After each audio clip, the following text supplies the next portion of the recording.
एक छोटे से गांव में रहने वाले चंद्रकांत नामक युवक की दिनचर्या बहुत ही अद्भुत थी। वह गांव के उत्सवों में हर बार समाज की मदद करता था, लेकिन उसकी आंखों में हमेशा एक अद्भुत उत्सुकता थी। वह अनजाने में उस रहस्यमय स्थान की खोज में जुट गया था जो उसके गांव के पास था। एक दिन चंद्रकांत ने गांव के पुराने वृक्ष के नीचे बैठा था, तब उसे एक रहस्यमय किताब मिली। उसमें लिखा था, खोज शुरू करो और रहस्यों के पर्दे खोलो। चंद्रकांत को उत्साहित करते हुए किताब ने उसे रहस्यमय खोज की ओर प्रेरित किया।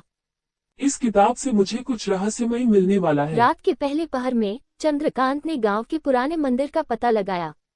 मंदिर के अंदर वह नीचे गया और वहां उसने एक गुप्त रास्ता खोजा। चंद्रकांत की दिलचस्पी और उत्साह बढ़ गई।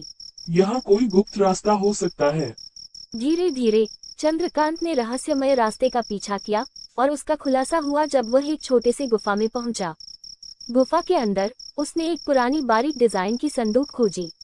संदूक खोलने पर वह अनमोल रत्नों से भरी थी।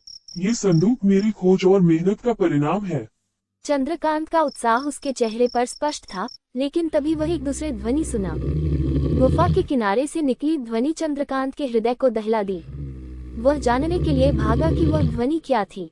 ये ध्वनि कहाँ से आ रही है?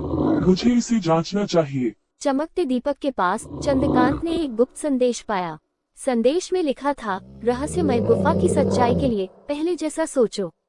चंद्रकांत को यह समझ में नहीं आया कि यह क्या मतलब है, लेकिन फिर भी उसने सोचना जारी रखा। क्या मतलब है? मुझे अब भी सोचना चाहिए। चंद्रकांत की उत्सुकता का समापन होते ही गुफा में एक छिपी हुई सच्चाई सामने आई। वह अद्भुत रहस्य जो उसकी रोजमर्रा की जिंदगी को पूरी तरह से बदल दिया। चंद्रकांत की यात्रा ने उसे एक नई दृष्टिकोण दिया और उसने समझा कि जिंदगी एक रहस्य है जो हर कोने में छिपा है। वह अपने गांव को और भी बेहतर बनाने के लिए नई ऊर्जा और उत्साह से भर गया।